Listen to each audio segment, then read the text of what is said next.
मुल्क के दीगर गर्म तरीन शहरों की तरह ढेरकी में भी गर्मी की शिद्दत में इजाफा होते ही जगह जगह मशरूबात के ठेले लगने लगे। गर्मी की शिद्दत को कम करने के लिए लोग बड़े शौक से मुख्तलिफ मशरूबात का इस्तेमाल करते हैं।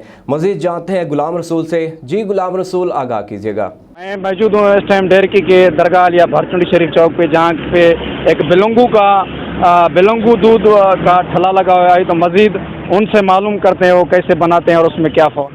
ये बिलंगू दूध का हम शरबत बनाते हैं। इसमें बिलंगू और दूध, इलायची, चीनी वगैरह, सेवियाँ हैं, ये डालते हैं। ये बहुत गर्मी के लिए अच्छा है, मादे की गर्माइश के लिए, और काफ़ी भी फ़ायदे होते हैं के लिए भी अच्छा है। माशाल्लाह दूध है, सेवियाँ है, इसे ठंडा करके देता है। जब भी हमें गर्मी लगती है तो भाई के पास चले आते हैं। माशाल्लाह बहुत अच्छा बनाता है और इसकी मशहूर है ढेरकी शहर में, अच्छी है रेडी माशाल्लाह। भाई। ये जो पानी है बहुत अच्छा है, ये हम पीते हैं पर शौक से पीते हैं, इसमें कोई हेरा फेरी नहीं है।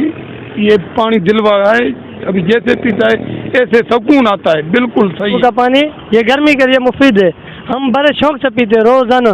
सारा दिन मजदूरी करते हैं, गर्मी के टाइम आ जाते हैं यहाँ पे पानी के लिए। ये बिलंगू होता है, दूध होता है, इसमें इलायची होती है।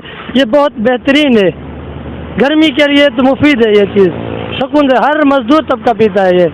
और यहाँ पे जो गाहक पीने आए हैं, उन मजदूर तबके के लोग पीने आते हैं, उनका यही कहना था कि गर्मी की वजह से हम ये इस्तेमाल करते हैं, इसमें बहुत फ़ायदे हैं। हमारी गर्मी जो है वो ख़त्म हो जाती है और ज़हनी सुकून जो है हमें मिलता है।